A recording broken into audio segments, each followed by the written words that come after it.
You're live on TV3 at Adisan. We're here in Accra. I am Isa Moni. And I am Portia Gabo. Coming up, the headlines. News360 Headlines is brought to you by Outgoing chairman of the Legal Committee of the IMO, Dr. Kufimbia, reveals Ivory Coast actually gained more territorial waters than Ghana in the ITLOS judgment. The court came to the conclusion that when it draws the line, out of the 200,000 square kilometers, Ghana was going to get 66,000 square kilometers, and Cote d'Ivoire was going to get 133,000 square kilometers. Well, a delegation from La Cote d'Ivoire is expected in Ghana this week to discuss ways the two countries can collaborate to implement the ITLOS ruling. Also in the headlines, flood displaced residents in Kumasi appeal for assistance.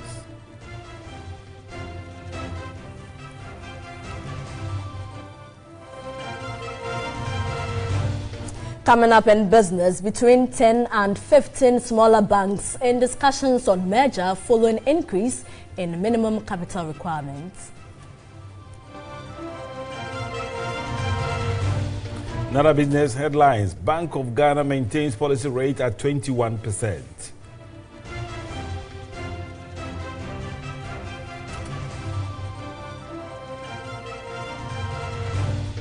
In international news, North Korean Foreign Minister says President Donald Trump has declared war on his country.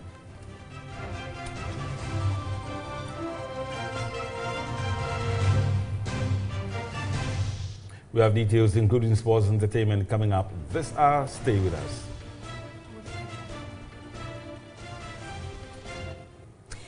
In our very first story, the outgoing chairman of the Legal Committee of the International Maritime Organization, Dr. Kufimbia, has revealed Ivory Coast actually gained more territorial waters than Ghana in the ITLOS judgment. Speaking at a Media General organized lecture in Accra, he explained although Ghana still maintained oil resources within its territorial waters, Ivory Coast gained more coastal lands. In 2014, Ghana took a case to the International Tribunal of the Law of the Sea to dispel claims it has encroached Cote d'Ivoire's marine borders as part of oil exploration activities at Cape 3 Point off the shores of the western region. Ghana's defense held that Cote d'Ivoire was barred from demanding ownership to the disputed area. It has acknowledged that Ghana owned the space without any qualms in the decades leading up to the oil discovery. Judgment was delivered in Ghana's favor over the weekend. The Media General lecture sought to make sense of the ITLOS judgment. The court came to the conclusion that when it draws the line, out of the 200,000 square kilometers, Ghana was going to get 66,000 square kilometers, and Cote d'Ivoire was going to get 133,000 square kilometers. If I put it in very simple and simplistic terms, if Ghana asked for 10, it got 8. If Cote d'Ivoire asked for 10, it got 3. But at the end of the day, it's 3. It's bigger, than Ghana's 8 because it had a longer coastline than Ghana had. The chamber rejected Cote d'Ivoire's argument that Ghana's coastal lines were unstable, upholding Ghana's sovereignty over the disputed oil basin. One strong argument they made, but which was rejected by the court, was that it looked like the area that Ghana is asking for encompassed the rich resources of the basin, the Tano Basin, and therefore the court should look at give us something small, But it's the principle of the court that the court will not refashion nature, and that getting an equitable result does not mean equity. Equity does not mean equal. Breaking down the judgment, Dr. Mbia said the ruling puts to finality a sensitive issue with several implications on sectors including business and education. So it's not just a mass of water that comes to us, but it encompasses our oil and gas resources. And now that the boundary has been drawn and those oil and gas resources are in our territory, it is very significant. Remember that the president talked about the fact that we're going to use our mineral resources for education and I'm sure for other things. So certainly if this had gone against us, it would have had very negative repercussions on us. Meanwhile, the campaign coordinator at Asiedu-Dartey, Dr. Steve Mantia, is of the view money expended on the boundary dispute should have been footed by government and not the Ghana National Petroleum Corporation, GNPC. The estimated $3 million as of 2016, he noted, could have been used for other purposes by the GNPC. Was responding to some questions by participants at the Media General Lecture on the ITLOS judgment. Spent something close to $3 million on this litigation, and this money has come from GNPC's allocation for exploratory activities, something I found problematic. It means monies that could have gone into exploration have been spent on litigation. In my view, to the extent that this is a litigation between two states, the financing should have come from government's own resources. And if even GNPC was advancing money, it should have been on the basis of an agreement to refund the money to GNPC so they can use the money for the purpose for which it was approved by Parliament and allocated to it in the first place. Other participants shared their views on the judgment. And the Executive Director of the Kumasi Institute of Technology and Environment, Ishmael Ejekumhene, says the ruling by the ITLOS has come as a relief as some explorative works were suspended. He urged government to be more strategic with the oil revenue so it benefits every Ghanaian. The Saturday International Tribunal for the Law of the Sea ruling in favor of Ghana on the 4-year maritime boundary dispute between Ghana and Ivory Coast did not come by chance. Previous governments had contributed to the feat. The late President Mills established the Permanent Maritime Border Secretariat, where Ghanaian experts were tasked to develop a national strategy towards resolving the dispute. President Mahama also pursued the case despite concerns that it could be misinterpreted by Côte d'Ivoire. He is said to have resisted pressure to withdraw it and maintained support for the ITLOS process until the judges retired to write their judgments last year. Then Attorney General and Minister for Justice Marietta Bruapong was the lead counsel for Ghana until there was a change in government. She was asked by the current government to assist in the process.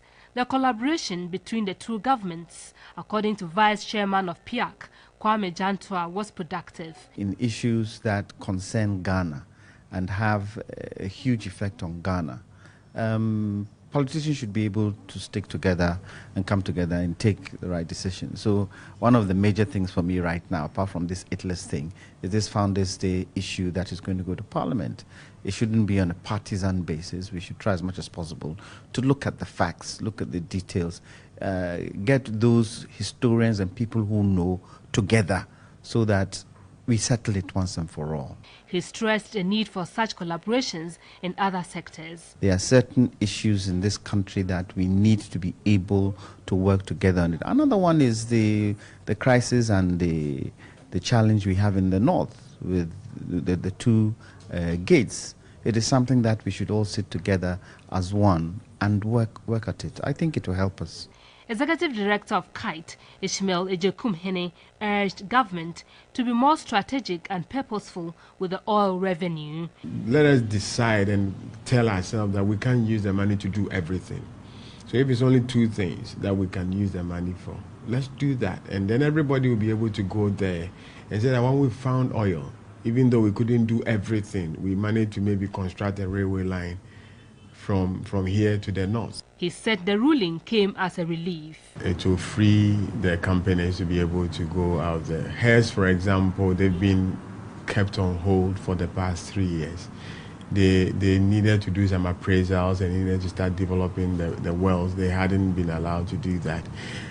The 10 projects, we needed to drill additional wells. That injunction wouldn't allow them. We're only allowed to continue with the wells that had already been drilled, but weren't allowed to drill any new wells.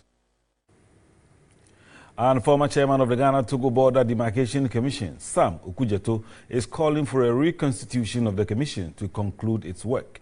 This, he said, is key in preventing any future litigation between the two countries. The ruling has brought to bear the need for Ghana to agree with its neighbors Burkina Faso and Togo on its territories. That is the best time to do negotiations, because once you begin to find resources, then tensions are high. In 1975, a Ghana-Togo Border Demarcation Commission was appointed to draw a clear distinction between Ghana and Togo. The commission was reconstituted in 1983 when the then chairman, Sam Okujeto, was in detention. He was appointed again during former President Kufuor's era to chair the commission, which could not complete its work on the Ghana-Togo border. And we spent years going the boundaries with the surveyors, finding out where the boundary will be crossed. Don't forget, in the two countries, there was the agreement between Germany and England. And then Germans were defeated in the First World War.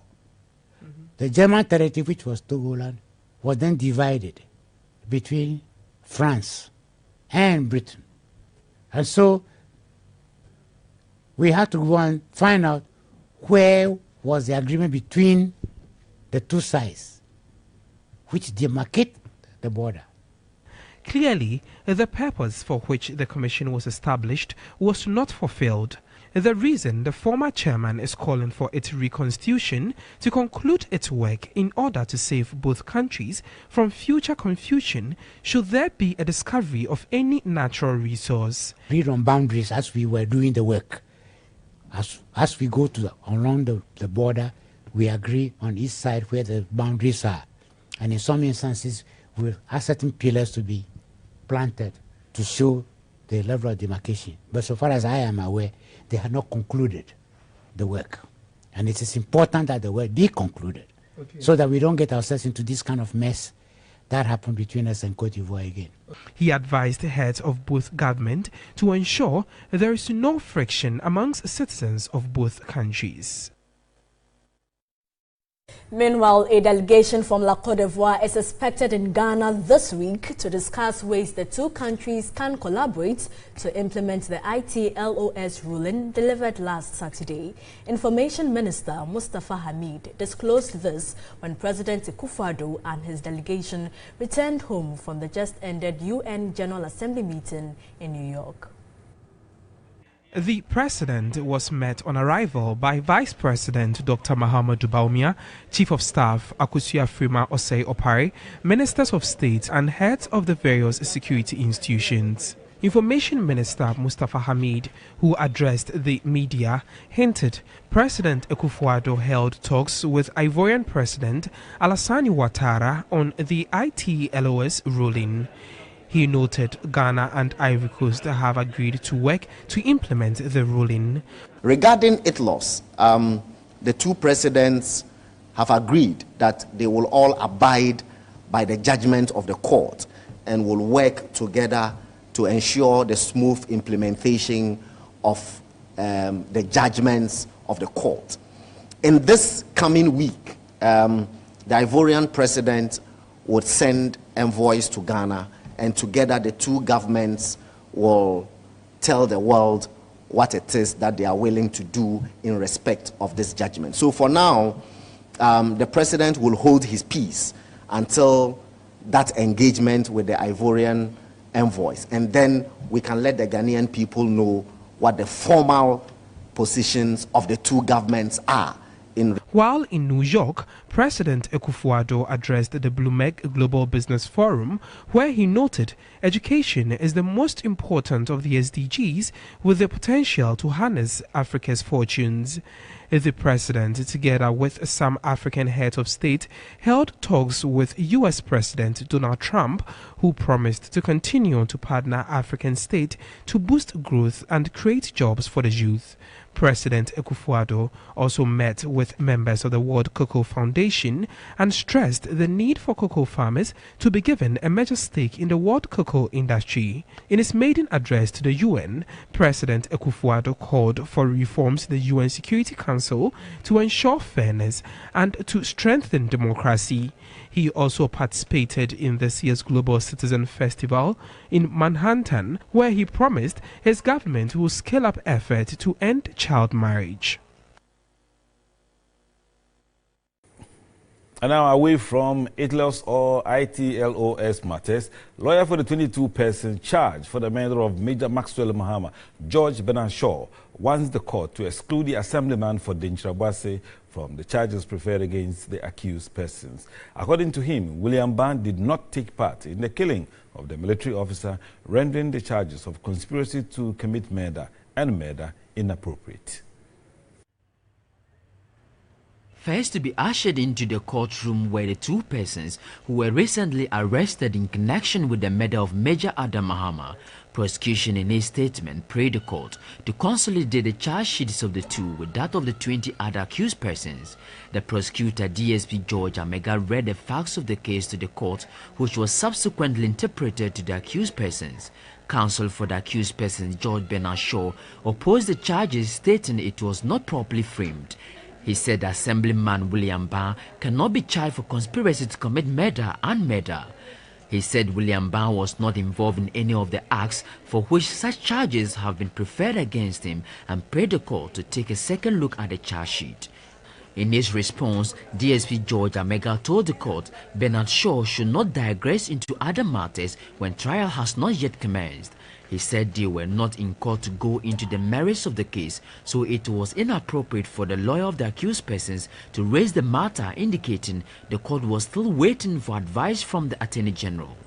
Presiding Judge Justice Joshua Kaliba-Bedu rejected the plea, saying the trial of the case hinges on the advice of the Attorney General, and moreover, the pleas of the accused persons have not yet been taken. The 22 accused persons, including Assembly member for Denchirabwase, William Ban, and one female, Vivian Asahene, conspired and killed Major Maxwell Adam Mahama. The accused persons were remanded into prison custody. Sitting continues on October 10.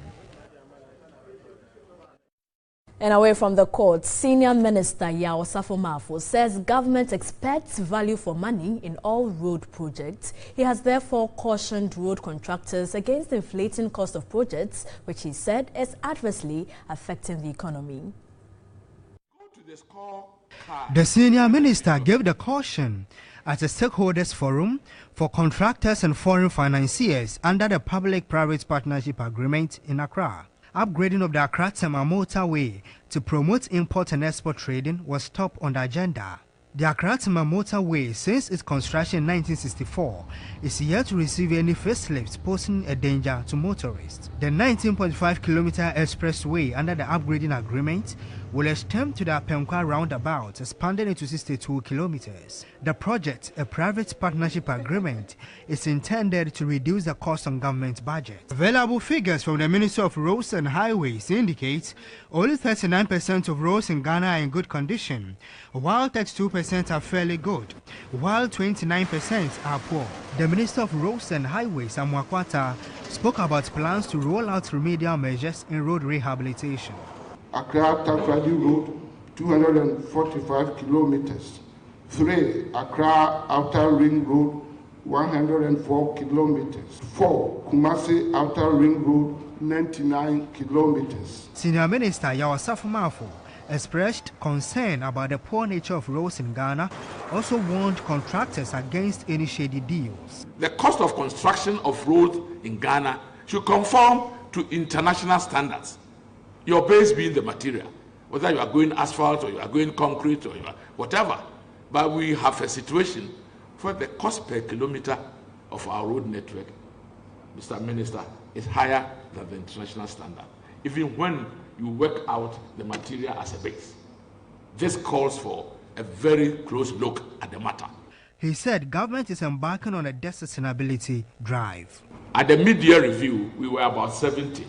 But I can assure you that by December, and certainly by end of next year, we would be below the 70% mark. And you're watching News 360 from the News Hub here in Accra. Still to come tonight.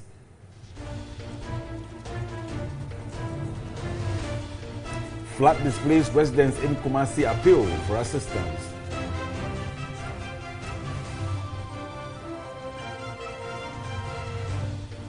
Coming up in business, between 10 and 15 smaller banks in discussions on merger following increase in minimum capital requirements.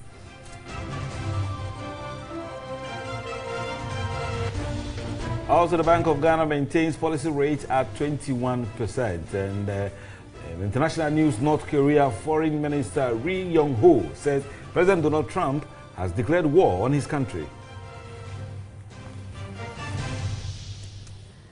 We have details coming up shortly. Do stay with us.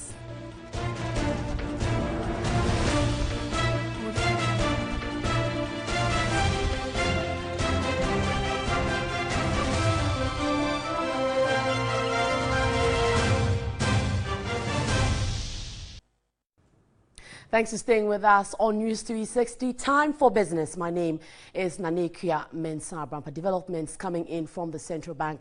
The bank has maintained the policy rate at 21% following careful considerations on declining inflation and its pressures. Now, Governor Dr. Ernest Addison explained the upward adjustment of petroleum prices poses a risk to inflation outlook. The year-on-year inflation for August was 12.3% from 11.9% in July. According to the central bank, this played a key role in maintaining the policy rate at 21%. Since August 2017, there have been upward adjustments in ex-pump petroleum prices, which are likely to transmit through prices in the coming months and pose some risks to the inflation outlook. These notwithstanding, the latest forecast show that the medium-term inflation target is achievable in 2018. Total public debt stock stood at 139 billion cedis at the end of June, representing 68.6% of GDP, from 137 billion cedis, representing 68% of GDP in May 2017. This marginal increase has been attributed to the seesawing effect of the exchange rate. Exchange rate stability is very key, and even though the policy objective for the bank is on price stability, we expect that once we are able to achieve that price stability, we would also indirectly, in a sense, deliver the exchange rate stability. So we are not really focusing on a fixed exchange rate. Ghana does not have a fixed exchange rate. On growth, prospects remain positive for the economy. Reacting to the announcement, banking consultant Nana Otue-Champong is of the view interest rates are likely to go down. Gradually, the cost of lending is coming down, and I think some players in the market will confirm that the cost of borrowing is gradually coming down. So this will mean that the banks will continue the downward trend to lower interest rates. Well, meanwhile, the bank, talking about the central bank, it has received notices of measures from between 10 to 15 smaller banks who are already in discussions following the increase in the minimum capital requirement. Central Bank Governor Dr. Ernest Addison, who made this known, explained that development is strictly market-driven. The Bank of Ghana listed 9 undercapitalized banks, of which 2, UT and Capital Banks, were insolvent. The rest had up to September 20 to submit their capital plans. As of the September 20th, all of them had, performance that I would say satisfactory. We are quite satisfied with the outcomes that we saw at the end of September. And right now we are trying to focus more on the new minimum capital that we have set. We have given that indication that we will enforce it. We would ensure that banks that are in operation by the end of December 2018 have met the minimum capital requirement. With some banks ready to shore up the 400 million cedi minimum capital requirement, some smaller banks have no choice but to merge. 10 or 15 banks, belong to that part of the graph. We expect that there will be consolidation in that sense. And how that consolidation takes place, we want it to be market-driven. Let the market come and decide on how they want to take meeting the levels of minimum capital that we are asking for. Why, so these smaller banks, as they are called per their share capital there, are still in discussions, and I'm sure definitely in November 2017, the Bank of Ghana will hint us of exactly who will be merging together. But more developments later in subsequent bulletins on this one. That will do for this evening on the business segment. My name is Nanekia Mensah-Brampa. Let's go back to Isa and Portia with more. Good evening. Thank you, Nanekia. And hundreds of residents in Kumasi who have been rendered homeless following Sunday's floods are appealing to authorities for assistance. Property worth thousands of cedis was also destroyed during the downpour, which lasted over 5 hours. Benjamin Edu reports. The early morning rains started about 6 a.m. The Sisai River at Faudie, Kenyase, and the Nkadam River at Afrancho overflowed their banks, gushing into homes. Scores of people were also trapped in their homes. Some residents who spoke to the news team called on authorities for assistance. President of Friends of River and Water Bodies, Nana Jomo Sapon, expressed frustration about the situation and appealed to city authorities to pull down structures on waterways. If we don't protect rainwater and get it into our streams, that is why during dry season we don't have water in our streams, because we let them go waste, we let them evaporate. When it's dry season, no water. When it's rain season, flooding. So can't we wise up and store this rainwater so that we can use it later on? Let's now go to the central region, where construction of a bridge to link Agona-Safo to an adjoining community has been abandoned. Both communities have been cut off, making transportation on the stretch difficult. A report by Lucy Ayambila. Construction of the abandoned bridge commenced in 2015 by the Member of Parliament for the area. The project stalled the same year owing to lack of funds. Reliable sources from the Agona East District Assembly told TV3 the contract awarded for the construction of the bridge did not go through due to due process. The road has since not been accessible due to constant erosion. An alternative route to both communities is about 8 kilometers away. Residents want the District Assembly to, as a matter of urgency, fix the road. However, at a deba of chiefs and people of Agona-Asafo, as part of the Akwambo Festival, the chief of the area expressed displeasure over the constant neglect of some social intervention projects in the area. And you're watching News 360, and we will return with the latest from the world of sports.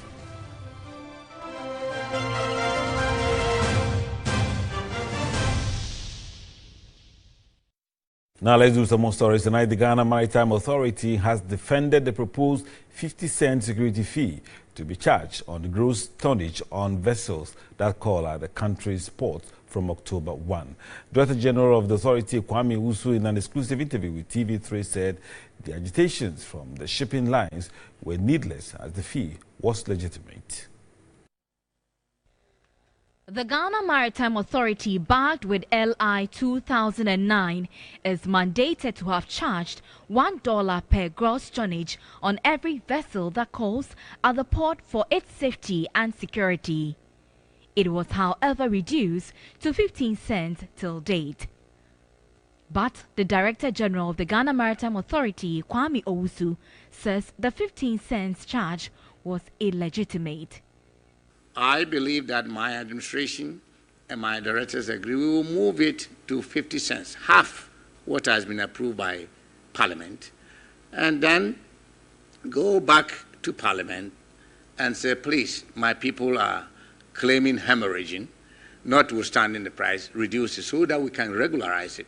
Other than that, I'll be supervising legitimate activity.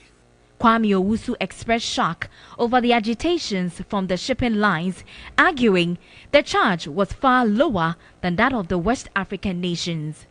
We realize that Nigeria takes, the Maritime Administration takes 3% of the gross freight, the cost of the container is paid to the administration. So we do not see any basis for the ship owners attempting to pass on such a charge to the shippers. We believe that is wrong and that is equally illegal. In the next 6 days, the Ghana Maritime Authority will increase security charge or safety charge, which are charged on shipping lines. But this is a cost that the trading public are worried. If you increase the tax to any local company, obviously they will also factor it in their cost, and it will be passed on to their customers. In 2016, 8 shipping lines paid over $2 million of security charge to the GMA. There are two things. SWAG cannot do anything. It's a business decision, especially with the car carriers, etc. They would rethink. Either they would skip Ghana. Togo is very close, so they can dump things in Togo. With the containerized cargo, what can they do? They would only have to pass it on. That's all they can do.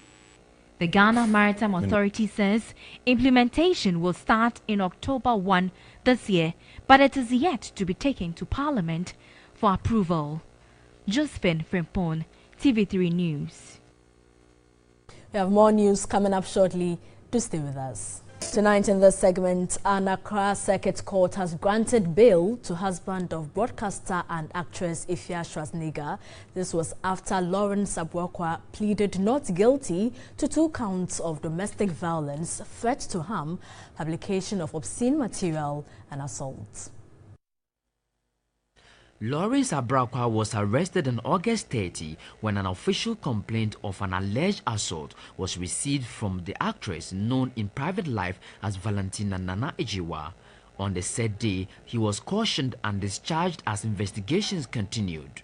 On the same day, police had information of a video showing Effia's nudity which had gone viral on social media. The police suspected that Abwakwa leaked the video and arrested and put before a court. The bail was granted after the plaintiff's lawyer, Maurice Ampao, made the application before the court. Chief Inspector Maxwell Opon told the court initial investigations carried out by the police revealed the substance Abwakwa was seen threatening his wife with, captured in the video, was not acid but water. The case has been adjourned to October 11. Another news, acclaimed UK-based Ghanaian gospel icon Sonny Badu is of the view the one-corner craze is getting out of hands. He wants Ghanaians to carefully think through what they decide to trend. The one-corner fad could regrettably lead to the loss of lives. Uso Rai reports.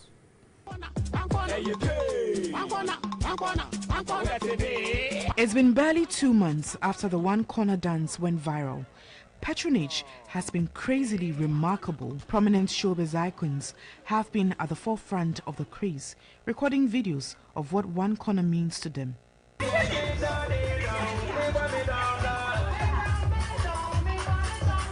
There's, however, been some over-the-top reactions, especially from extremely zealous fans. Celebrated gospel musician Sonny Badu has raised red flags over the craze, which has taken an extreme turn.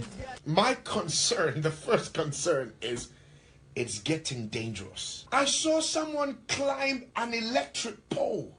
I saw someone climb a tipper track. I saw someone run under a car. Now this is getting out of hands. This is getting dangerous.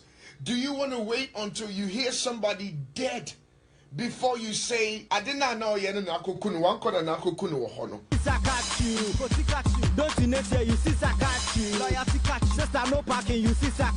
The Baba composer thinks the fad is getting dangerous, warning Ghanaians may regret later if the craze continues unchecked. For every song, there is a spirit behind it. I'm not criticizing anybody because Ghana, I wouldn't do that. But I'm getting concerned about the rate at which people are taking this to the extreme. I believe in other countries that restrictions about Honda. The award-winning singer wants Ghanaians to rethink what they present to the world, arguing it goes a long way to inform how the outside world regards the country. Respect traffic lights. Hey, red move.